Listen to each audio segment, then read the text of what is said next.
Hi everyone, welcome back to Kavitha Sugar and Spice.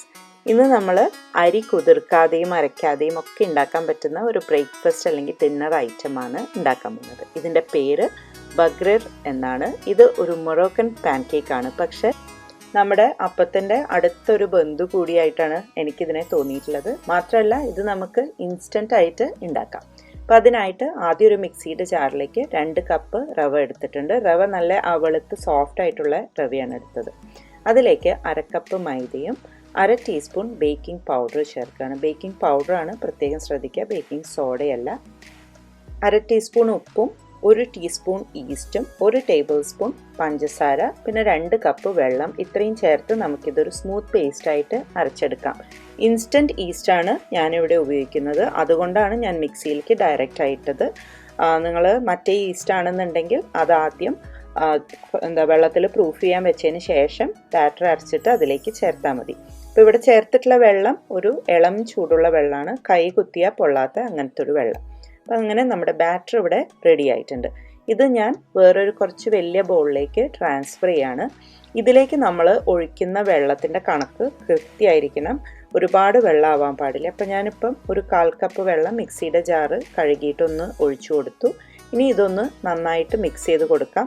എന്നിട്ട് ഞാനൊരു 2 table spoon വെള്ളം എന്ന് വേണമെങ്കിൽ പറയാം, അത് മിക്സിയുടെ ജാറിലിട്ട് ഒന്നും കൂടി ഒന്ന് ലൂസാക്കാനായിട്ട് ഒഴിച്ചു കൊടുക്കുന്നുണ്ട്.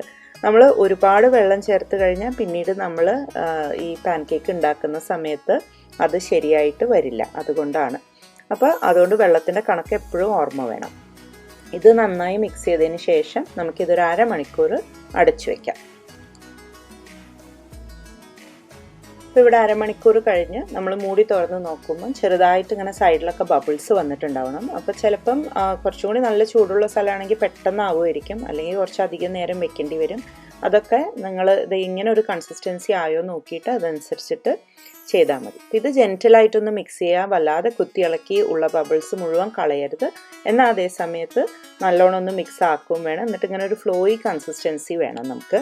ഇതിപ്പോൾ ഒരു ദോശയുടെയും ഇഡ്ലിയുടെയും നടുക്കുള്ളൊരു മാവിൻ്റെ പരുവത്തിലാണ് നമുക്ക് ആവശ്യമുള്ളത്. അപ്പോൾ ഞാൻ ഇതിലേക്ക് ഒരു 1/4 കപ്പ് വെള്ളം കൂടിയിട്ട് ആഡ് ചെയ്യുന്നുണ്ട്. അപ്പോൾ ഞാൻ ടോട്ടൽ ഒരു 2.25 കപ്പിനേക്കാളും കുറച്ച് കുറവ് വെള്ളമാണ് യൂസ് ചെയ്തത്. അപ്പോൾ അത് ശ്രദ്ധിച്ചിട്ട് ചെയ്താൽ മതി. പിന്നെ നമ്മളിത് ഉണ്ടാക്കി തുടങ്ങുമ്പോൾ നമുക്ക് മനസ്സിലാവും കൂടുതൽ വെള്ളം വേണോ എന്നുള്ളത്. അപ്പോൾ ഇനി ഞാനിവിടെ ഒരു പാന് ചൂടാക്കാൻ വെച്ചിട്ടുണ്ട്. ഒരു കാര്യം പ്രത്യേകം ശ്രദ്ധിക്കേണ്ടത്, ഇതിലേക്ക് നമ്മൾ മാവ് ഒഴിച്ച് കൊടുക്കുമ്പോൾ ഒറ്റ ഒരു സ്പൂൺ കൊണ്ട് അങ്ങനെ ഒഴിക്കുക. അത് നമുക്ക് പിന്നെ പരത്താനൊന്നും പാടില്ല. അപ്പോൾ നിങ്ങൾ ഉദ്ദേശിക്കുന്ന ആ ഒരു പാകത്തിനുള്ള കുറച്ച് വലിയ സ്പൂൺ എടുക്കുക. അപ്പോൾ ഞാൻ നേരത്തെ ഉണ്ടായിരുന്ന ആ ലേഡിൽ മാറ്റിയിട്ട് ഇപ്പോൾ കുറച്ച് വലിയ സ്പൂൺ എടുത്തു. അപ്പം നമ്മുടെ പാന് ഒരു മീഡിയം ഹൈ ഹീറ്റിൽ ചൂടായിട്ട് റെഡിയായിട്ട് നിൽക്കുന്നുണ്ടാവണം. നമ്മളിങ്ങനെ ഒഴിച്ചു കൊടുക്കുമ്പോൾ ആ ബാറ്റർ തന്നെത്താനെ ഒഴുകി അതിൻ്റെ ആ ഒരു ഷേപ്പ് ഫോം ചെയ്യണം. നമ്മൾ ദോശ പോലെ പരത്തി കൊടുക്കരുത്. ഇത് ഒഴിച്ചതിന് ശേഷം നമുക്ക് ടെമ്പറേച്ചർ സ്റ്റൗവിൻ്റെത് കുറച്ച് മീഡിയം ടു മീഡിയം ലോ ആക്കിയിട്ട് വേണം കുക്ക് ചെയ്യാൻ. ഇത് കവർ ചെയ്ത് കൊടുക്കാൻ പാടില്ല. കവർ ചെയ്ത് കഴിഞ്ഞാൽ പിന്നെ അതിൽ ആ സ്റ്റീമൊക്കെ അതിലേക്ക് ഉറ്റിയിട്ട് പിന്നെ നമ്മൾ ഉദ്ദേശിച്ച പോലത്തെ ഒരു രൂപത്തിലാവില്ല അത് കിട്ടുക. അപ്പോൾ ഇതിൽ നമുക്ക് നോക്കിയാൽ കാണാം അതിലിങ്ങനെ ബബിൾസൊക്കെ വന്നിട്ടുണ്ട്. ഇനിയിപ്പോൾ അതൊക്കെ പൊട്ടി അതിങ്ങനെ കുക്കായി തുടങ്ങിക്കോളും. അപ്പോൾ ഞാനിവിടെ ഇതിങ്ങനെ വിസ്തരിച്ച് കാണിക്കുന്നത് എന്താണെന്ന് വെച്ചാൽ നിങ്ങൾക്ക് ഏകദേശം ഒന്ന് മനസ്സിലാവാൻ വേണ്ടിയിട്ടാണ്.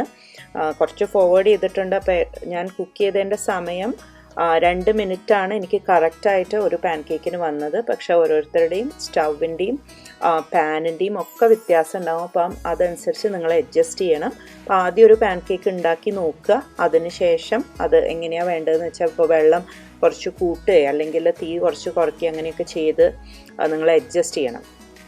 അപ്പോൾ ഇത് നോക്കിക്കഴിഞ്ഞാൽ അതിൻ്റെ മുകളിൽ കുറച്ച് വൈറ്റ് സ്പോട്ട്സ് പോലെ കാണാം. അപ്പോൾ അതും കൂടി കുക്കായി കഴിഞ്ഞാൽ നമുക്ക് ഇതിനെ ഒരു പ്ലേറ്റിലേക്ക് മാറ്റാം.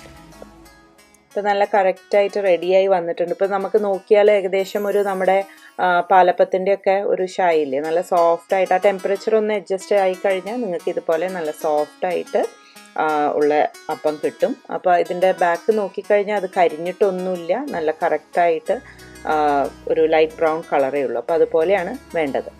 ഇനിയിപ്പം ഇത് മൊറോക്കൻസ് സ്വതവേ കഴിക്കുക പാലും തേനൊക്കെ കൂട്ടിയിട്ടാണ്. പക്ഷേ ഞാനിവിടെ തൽക്കാലം ചിക്കൻ കറി വെച്ചിട്ടാണ് കഴിക്കുന്നത്. അത് ഏതെങ്കിലും ഒരു വെജിറ്റബിൾ കറിയോ അല്ലെങ്കിൽ ഈവൻ തേങ്ങാപ്പാൽ വെച്ചിട്ടും ഇത് നല്ല കോമ്പിനേഷനാണ്. അപ്പം എല്ലാവർക്കും ഈ ഇൻസ്റ്റൻ്റ് ആയിട്ടുള്ള ഈ അപ്പം ബഗ്രിർ എന്ന പാൻകേക്ക് ഇഷ്ടപ്പെട്ടു എന്ന് വിചാരിക്കുന്നു. ഉറപ്പായിട്ടും ട്രൈ ചെയ്ത് നോക്കണം. അരി അരയ്ക്കാതെയും കുതിർക്കാതെയും സ്വാദിഷ്ടമായ ഒരു ബ്രേക്ക്ഫാസ്റ്റ് നിങ്ങൾക്ക് ഫാമിലിക്ക് കൊടുക്കാൻ പറ്റും. Thank you for watching my video. അടുത്ത തവണ വീണ്ടും വ്യത്യസ്തമായ ഒരു റെസിപ്പി ആയിട്ട് കാണുന്നവരെ take care and have a wonderful day. By.